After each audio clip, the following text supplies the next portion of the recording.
Good morning out there in the DFS community. It's Vaughn, the Stat Man, coming into your YouTube airwaves, and welcome to the Stat Room.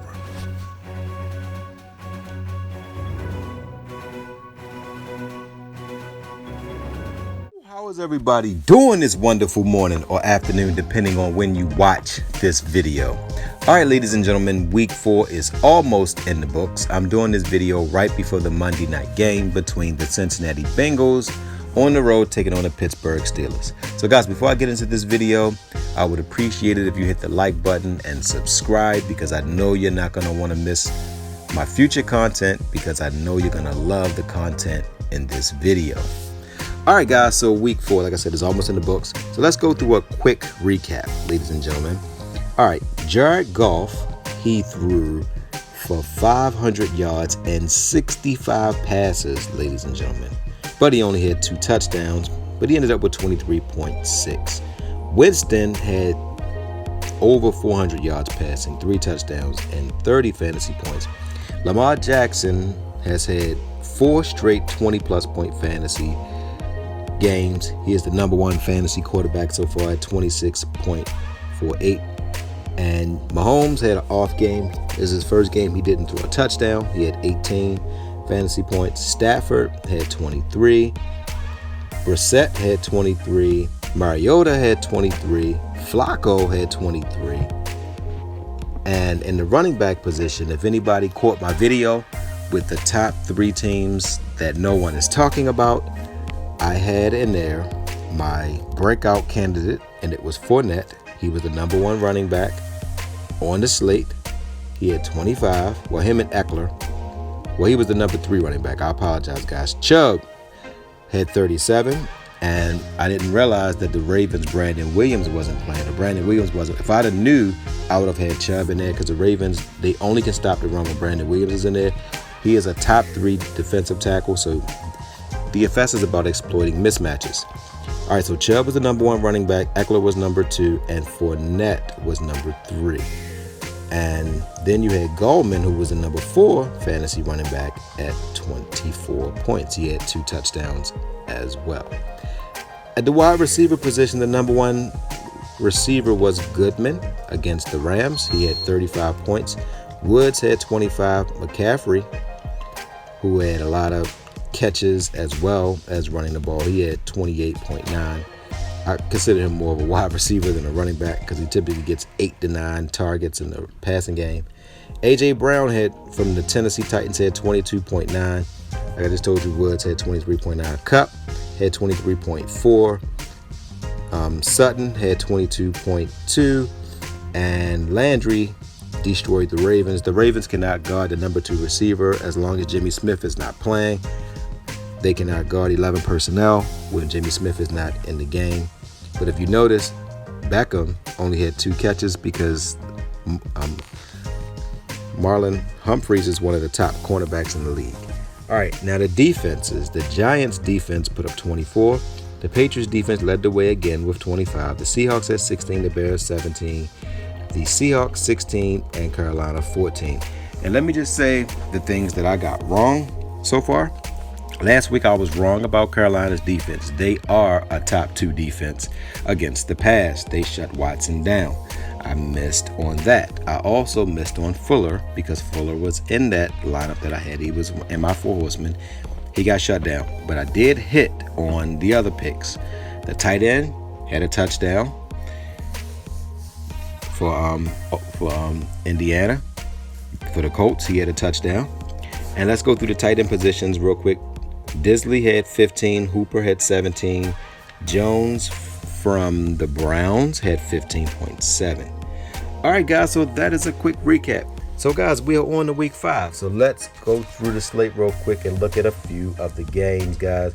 You got the Jets at Philly, Tampa Bay at New Orleans, Jacksonville at Carolina, Minnesota at the New York Jets, Buffalo at Tennessee, Baltimore at Pittsburgh, New England at Washington, Chicago at Oakland, and that game is in London, ladies and gentlemen, Arizona at Cincinnati, Atlanta at Houston, Denver at the Los Angeles Chargers, and Green Bay at Dallas.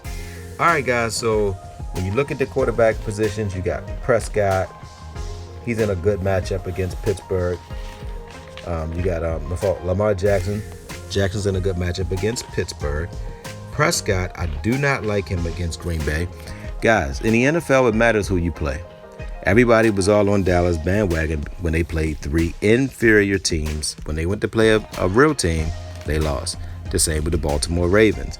They played 2 inferior teams. They looked phenomenal. Even though they struggled against an inferior team in Arizona, they played 2 decent teams and they lost. So until Baltimore can beat a team with a winning record, then they're not a serious Super Bowl contender. Next, Watson is at home against Atlanta. Atlanta is going to get killed in the passing game. I told you guys if you watched the video last week. Keanu, their safety, is done for the year. Their cornerbacks were already just average because they relied on Keanu Neal to cover them deep. Without Neal, they got exposed. If Mariota exposed this team, what do you think Watson will do? And Deshaun Watson is my quarterback in my 4 horsemen. All right, so next, at the running back position, you got McCaffrey against Jacksonville. Jacksonville shuts down the running back position, but McCaffrey will make his hay and catching the ball out of the backfield. But at 9,100, I think I can find a cheaper option. Elliott against Green Bay. I do like him against Green Bay. You can run on Green Bay. Kamara is going against the number one of the top rush defenses. I don't really think that Kamara is going to have a big day against Tampa Bay. They play him well. Cooks at the Giants. He should have a decent day. Ingram, I'm playing Ingram against Pittsburgh. And the reason why I'm making this pick, Pittsburgh plays the Monday night game at home against the Bengals. The Ravens played on Sunday, which means that they had a full 24 hours to rest. Actually, it's going to be a little bit longer than that because they played a 1 o'clock game. So they almost have a 2-day head start as far as rest. Baltimore to Pittsburgh is only a 3-hour drive, and it's like a 35-40 minute plane ride. Baltimore has the advantage here because they will have more rest, and they're going up against a quarterback that is going into his 3rd game. And typically a 3rd game is where a quarterback will struggle. Daniel Jones struggled in his 2nd game. So each game that typically rookie quarterbacks struggle as the season wears on. All right, guys. So now at the wide receiver position, you got Hopkins at home against Atlanta. I love that matchup. Julio Jones at Houston. I love that matchup. Adams, I don't know if he's going to play. He has a high ankle sprain. So without Adams, Green Bay's whole passing core is going to struggle. You got Cooper against Green Bay. I don't like that matchup. Goodwin against New Orleans. I do like that matchup. You got Evans against New Orleans. It's a decent matchup.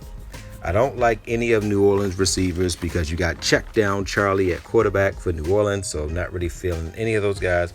Keenan Allen had a disappointing day against Miami, against Denver. I don't like that matchup. Juju Smith-Schuster against Baltimore. He is going against Baltimore's number 1 receiver. I will be shocked if Juju catches 1 ball.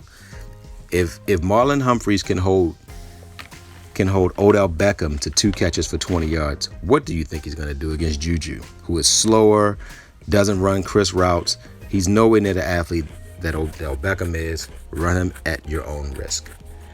AJ Green is probably 2 or 3 weeks away. Adam Thielen against the Giants. This is the matchup that I love. Adam Thielen is my receiver. I love Adam Thielen in this matchup, guys. The Giants, they look like world beaters against the Washington Redskins. The 2 worst teams in the NFL right now is the Miami Dolphins and the Washington Redskins. So you don't get a lot of points going against those teams. But Thielen, Diggs, and Cooks is going to give the Giants all they can handle. It's not going to be easy sledding because this defense can actually stop you. All right, guys. And at the tight end position, you got Hooper against Houston. You got Ertz against the Jets. You got Waller against Chicago. Ingram against Minnesota. You got Andrews against Pittsburgh. You got Greg Olsen against Jacksonville. You got Jimmy Graham against Dallas. You have O.J. Howard against and you got Cook against Tampa Bay, and you got Waller against Buffalo. But the guy that I am going to go with, guys, I am going to go with Font. He's starting to come on, guys. Remember, guys, the hardest position in the NFL to play is any of the receiving positions, wide receiver, tight end. It's a lot to learn, but he's starting to come on. If you look, he's been getting consistent 4 targets. He got into the end zone for the first time on a screen pass. Now he's going to go up against a team in the Chargers who just got lit up at the receiver position. I believe that he's going to I ain't going to say light them up, but I say he gets 5 catches, 40 yards, and a touchdown. All right, guys, so that's it, guys. You got Watson, Ingram, Thielen, and Font. All right, guys, so that's it, guys. I am on to Thursday, and then Thursday I will do another video. Well, I'm going to do another video on Thursday. I'm not sure if I'm going to talk about 3 games or just 1 game that no one is talking about. I'll see how it plays out, and I'll see what the talking heads on ESPN is doing, and I'll adjust my lines to that. All right, guys, so that's it, guys. So if you made it this far, I would appreciate it if you hit the like button. And, guys, don't forget that you have to learn if you want to win DFS. Good hunting, guys. Love you guys. Hello, everyone. I am Vaughn the Stat Man. And I know everyone out there that's watching this video wants to be successful. Now, steps to becoming successful. Number 1, you have to actually get up off your tail and you have to actually apply yourself. Everybody that's watching this video, you have to work on 3 things. Number 1, you have to work on your discipline. You have to work on your execution. And first of all, you have to have a plan. Once you create a plan, you have to write down your goals to get to that plan. Everyone out there has the skill to do that. Everyone out there can be disciplined. And you need to spend less time on social media, spend more time reading books.